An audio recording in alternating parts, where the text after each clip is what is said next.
Hey, it's Samantha, and this is Ever After Adventures, where we chase the magic, outsmart the chaos, and make Disney work for us. So let's rope drop this.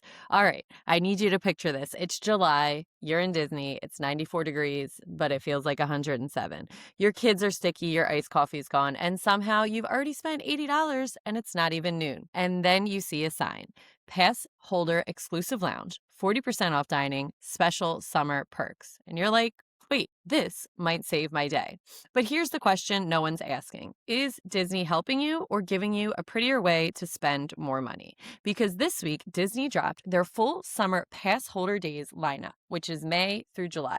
So today, we're breaking this down like a strategy. We're going park by park, perk by perk, what it is, what it actually means, and what's worth your time. So quick vibe check. If you like knowing what's actually worth it before you get there, you're in the right place. So let's start with the pixie dust. What Disney got right. Let's start with the breakdown because there is some good stuff here.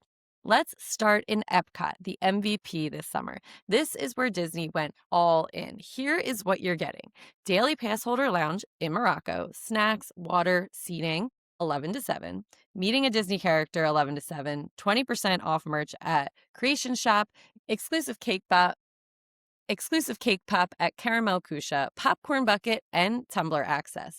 And then we have 40% off dining Monday to Thursday at Beer Garden, Garden Grill, Coral Reef. And this is key. Epcot already is a linger park, so Disney's basically saying stay longer, but we'll make it easier. And honestly, the lounge alone, that's a win. If you've ever tried to just sit in Epcot in the summer, you know it's really not a thing. And really, every time I go to the park, being a pass holder or DVC always makes me jealous that they have lounge access, especially in the summer. So I feel as though those are really good perks at Epcot if you are an annual pass holder. Let's hop over to Magic Kingdom and see if we feel the same. So here's what you're getting. You're going to get the access to the popcorn bucket in the City Hall area, 20% off dining Monday to Thursday at Crystal Palace and Be Our Guest. And then the 20% off also is included with the Joffrey's Coffee Challenge, which I'll get into later. However, I personally think 20% off Be Our Guest is like a really great deal, especially if you're already planning to go. When we went, that was one of our more expensive meals, and getting 20% off, that's a lot. Hopping over to Hollywood Studios, they have the popcorn bucket near Brown Derby, pass holder tumbler. Again, you can do the Joffrey's Coffee Challenge over there, and that's it. So that one's kind of minimal. I don't think that one obviously is as worth it as maybe the other two are. Animal Kingdom, popcorn bucket, tumbler, 40% off dining Monday to Thursday at Tusker House and Tiffin's. Now, this is interesting because Tiffin's is one of the best restaurants in Disney, but people skip it because of the price. 40% off changes that whole conversation. And so I would love to know if people are thinking about going to Tiffin's now that it's 40% off. Like, it's going to be, I mean, I would definitely go. And then we can't forget about Disney Springs. Again, this is more of a while you were there situation, popcorn bucket and the Joffrey's Coffee Challenge. So let's talk a little bit about resorts. We have 40% off dining Monday to Thursday at Boat Rights, Cape May Cafe, which we love. Whispering Canyon, also Toledo. And this is sneaky good because this is how you escape the parks without losing your day. We are definitely a family that goes out to eat a lot. So 40% off would really be very much worth it. If you're thinking about getting annual passes, that's something to definitely think about. If you're going in June and July, if you're like, well, it might not be worth it. But if you're going to some of these restaurants, you have to factor in those discounts into it. So that's something super important. So let's move into the plot twist, what this actually is. Okay, now let's zoom out because here's the truth. The entire rollout is designed around one thing. It's time in the park equals money. So let me show you how. The lounge strategy, the lounge, even though we like to think is just about comfort, it's not. It's about resetting so you can stay longer. Because what usually happens is that you get hot, you get overwhelmed, you leave early, and then you stop spending. Disney said, what if we can stop that from happening? And honestly, that is smart. So now instead of going if you're an annual pass holder that lives locally or you're an annual pass holder that's staying off property, you are now maybe going to use that lounge and you will stay longer than you would have. The dining discounts, 40% off sounds huge, and it really, really is. But here's what it does psychologically. You justify your sit down meal that you wouldn't normally do. So like I said earlier, like Tiffin's maybe wouldn't be on our radar, but if there's 40% off, then yeah, let's go. Or Cape May Cafe is one we've been to a bunch of times, and like, do we need to go again? No, but hey, listen, if there's a discount, I'm in. The meals are going to take you 60 to 90 minutes, and now you're deeper into your day. And now you're buying more snacks, more drinks, more lightning lanes. So if you look at it in that way, it's not a discount. It's kind of a time anchor because you're saying, again, you're doing that reset. If you, for example, again, I'll just use EPCOT and Cape May Cafe. If you leave EPCOT, walk to Cape May Cafe, get something there, and then you can go back into EPCOT. It's right there. Or if you're in Magic Kingdom, you go to Be Our Guest, you sit down for the hour and a half. Now you're able to kind of reset and stay a little longer, which they're getting money. Now let's get into the popcorn bucket trap. I need to say this clearly. I need to tell myself this also clearly. The popcorn bucket is not a perk. The refill habit is the perk, though, for Disney, because once you have it, you're like, well, we already bought it. We might as well refill it. And now you're in a loop. I love a good popcorn bucket. Like, I get one every Halloween that we go down. It's kind of a staple for us now, a Halloween decoration. We don't really refill it.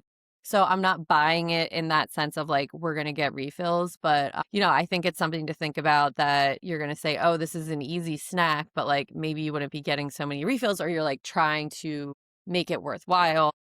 But again, I'm not going to hate on the pretty popcorn buckets. So you do you. So new this year is also the Joffrey's Coffee Challenge. And this is one to watch. It deserves its own moment because at first glance, like, it sounds cute, like, oh, fun, a little coffee scavenger hunt. But what it actually is, a multi-location coffee crawl around Disney World. Now, I love a good bar crawl around Disney World.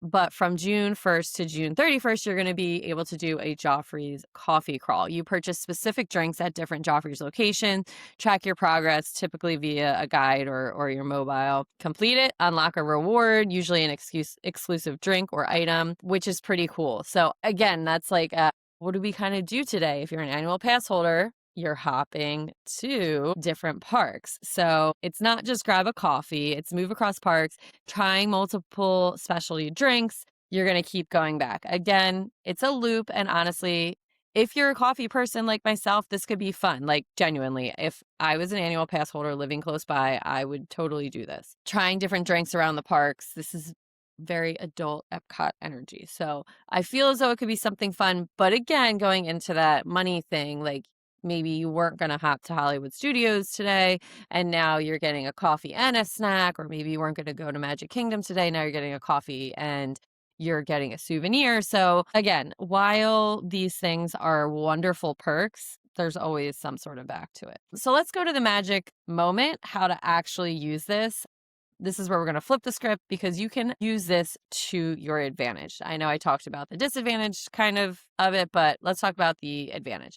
The anchor and add-on strategy. Let's start there. Every day you can have one anchor, which is your priority, and you can add 1 to 2 perks. So for example, on EPCOT Day, your anchor is going to be Remy and Frozen. Your add-on is going to be the lounge and discounted dining. And that's it. You don't have to do all 7 perks. You don't have to do everything. You don't have to say, oh my gosh, I'm going this day. I need to go complete the Joffrey's coffee challenge, and I need to go to Cape May for breakfast. I need to go to Be Our Guest for dinner. I need to go to, just you don't have to do them all. You do your rides, you add it into your day.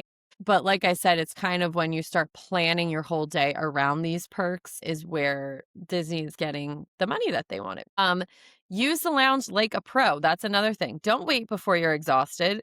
You want to go before you're exhausted. Maybe ideal times is like 11:30 to 1, so you can reset your day. And you might think like, well, why would I go sit somewhere if I'm not tired? You're going to relax, you're going to enjoy, and then all of a sudden you're going to be able to go through the day a little bit longer. You can also stack resort dining. So this is going to be a secret weapon. Instead of staying in the park, you can leave around 3 to 4 and you can go to a resort restaurant for 40% off. And then you can come back refreshed for evening rides or fireworks, and you're going to be avoiding that peak heat and crowds.